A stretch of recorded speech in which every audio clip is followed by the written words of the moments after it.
നമസ്കാരം. നമുക്ക് ജീവിതത്തിലെ ഒരുപാട് പ്രശ്നങ്ങൾ, ബുദ്ധിമുട്ടുകൾ, പ്രയാസങ്ങളൊക്കെ ഉണ്ടായിരിക്കും. പക്ഷേ ഈ പ്രയാസങ്ങളെയൊന്നും നമ്മുടെ സന്തോഷങ്ങളായിട്ട് ബന്ധപ്പെടുത്താനായിട്ട് പാടില്ല. അതൊരു വഴിക്ക് നടക്കട്ടെ, പ്രയാസങ്ങളില്ലാത്ത ജീവിതം ഇല്ല. പക്ഷെ സന്തോഷം കണ്ടെത്താനായിട്ട് നമ്മൾ തന്നെ ശ്രമിക്കേണ്ടതാണ്. അല്ലെങ്കിൽ ജീവിതത്തിൽ നിരാശയായിരിക്കും ഫലം എന്ന് പറഞ്ഞു തരുന്ന ഒരു കഥയാണ് കേട്ടോ. ഒരു സന്യാസി ഒരു ഗ്രാമം സന്ദർശിക്കാനായിട്ട് എത്തി. അദ്ദേഹം വളരെ ജ്ഞാനിയായിട്ടുള്ള ഒരു സന്യാസിയായിരുന്നു. അപ്പം അതെല്ലാം കേട്ടറിഞ്ഞിട്ട് ആ ഗ്രാമവാസികൾ കുറേ പരാതികളായിട്ട് ഇദ്ദേഹത്തിൻ്റെ അടുത്തേക്ക് എത്തി. കാരണം അവർക്ക് ഒരുപാട് കഷ്ടപ്പാടുകൾ, ബുദ്ധിമുട്ടുകൾ, പണമൊന്നുമില്ല, അങ്ങനെയുള്ള അവസ്ഥയാണ്. അപ്പം അങ്ങേക്ക് ഇതെല്ലാം മാറ്റിത്തരാനായിട്ട് സാധിക്കും. അപ്പോൾ ഞങ്ങളുടെ ആഗ്രഹങ്ങളൊക്കെ നിറവേറിക്കഴിഞ്ഞാൽ ഞങ്ങൾക്ക് സന്തോഷമായിട്ട് ജീവിക്കാമല്ലോ എന്നാണ് എല്ലാവരും സ്വാമീജിയുടെ അടുത്ത് വന്ന് പറയണത്. അപ്പം അദ്ദേഹം ഈ പരാതികളൊക്കെ ശ്രദ്ധാപൂർവം കേട്ടു. എന്നിട്ട് അന്ന് രാത്രി ആരും അറിയാതെ അദ്ദേഹം ഒരു അശരീരി ഒരുക്കി.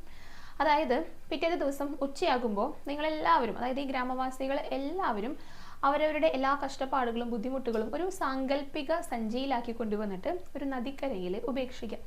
എന്നിട്ട് അതേ സാങ്കല്പിക സഞ്ചിയിൽ അവർക്ക് എന്തൊക്കെയാണോ ആവശ്യം, പണം, സ്വർണം, സമ്പത്ത്, വീട്, അങ്ങനെ എന്തൊക്കെയാണോ വേണ്ടത് അതെല്ലാം നിറച്ചിട്ട് തിരികെ പോരുക. അപ്പോൾ നിങ്ങളുടെ ആഗ്രഹങ്ങളെല്ലാം നിറവേറും എന്ന് പറഞ്ഞു. അപ്പോൾ ഈ അശരീരി കേട്ടപ്പോൾ ഇത് എവിടുന്നാ വന്നതെന്ന് ആർക്കും മനസ്സിലായില്ല. എന്നാലും അശരീരിയല്ലേ, ഒന്ന് പരീക്ഷിച്ച് നോക്കാം എന്ന് കരുതിയിട്ട് പിറ്റേ ദിവസം ഉച്ചയാകുമ്പോൾ ഇവരെ സാങ്കല്പിക സഞ്ചിയിൽ ഇവരുടെ എല്ലാ കഷ്ടപ്പാടുകൾ, ബുദ്ധിമുട്ടുകൾ, പ്രയാസങ്ങൾ എല്ലാമായിട്ട് നദിക്കരയിലെത്തി അതവിടെ നിക്ഷേപിക്കുന്നതായിട്ട് സങ്കല്പിച്ചു. എന്നിട്ട് അതേ സാങ്കല്പിക സഞ്ചിയിൽ അവർക്ക് എന്തൊക്കെയാണോ ആവശ്യം അതെല്ലാം നിറച്ചുകൊണ്ട് തിരികെ എത്തി.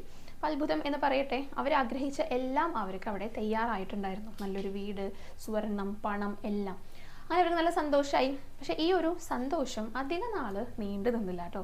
കാരണം എന്താണെന്ന് വെച്ച് കഴിഞ്ഞാൽ ഓരോരുത്തർക്കും കിട്ടിയ കാര്യങ്ങൾ ഇവരിങ്ങനെ കമ്പയർ ചെയ്യാനായിട്ട്, താരതമ്യം ചെയ്യാനായിട്ട് തുടങ്ങി. എന്നേക്കാൾ വലിയ വീടാണോ അവിടെ കിട്ടിയത്, ബംഗ്ലാവല്ലേ അവരുടേത്, ചെറിയ വീടല്ലേ ഞാൻ ചോദിച്ചിട്ടുണ്ടായിരുന്നത്, പക്ഷെ എനിക്ക് കിട്ടിയ മാല അവൾക്ക് കിട്ടിയ മാലയേക്കാളും ചെറുതാണല്ലോ. അങ്ങനെ അങ്ങനെ കുറേ ചിന്തകൾ, ആ താരതമ്യം വന്നു. കുറച്ചും കൂടെ നന്നായി ചോദിച്ചു വാങ്ങുമായിരുന്നു, നല്ലൊരു അവസരമാണ് പാഴാക്കി കളഞ്ഞതെന്നൊക്കെ വിചാരിച്ചിട്ട് ഇവർക്ക് ആകെ സങ്കടമായി, ബുദ്ധിമുട്ടായി, ഒന്നും ചെയ്യാൻ പറ്റാണ്ടായി, ആകെ നിരാശയായി. ഈ സ്വാമീജി എന്താ പറയണത്, നമുക്ക് എന്തൊക്കെ കിട്ടിയാലും പിന്നെയും മനുഷ്യർക്ക് അത് വേണം, കൂടുതലാക്കാനായിട്ടാണ് തോന്നുക. ആ ഉള്ളതിൽ സന്തോഷം കണ്ടെത്താനായിട്ട് ആർക്കും ശ്രദ്ധയുണ്ടാകില്ല. അതാ പറയണത്, അതൊന്നും ശാശ്വതമായിട്ടുള്ള കാര്യങ്ങളല്ല.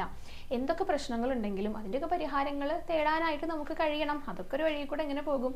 ഒപ്പം സന്തോഷത്തിനുള്ള വകകൾ നമ്മൾ സ്വയം കണ്ടെത്തുകയും വേണം.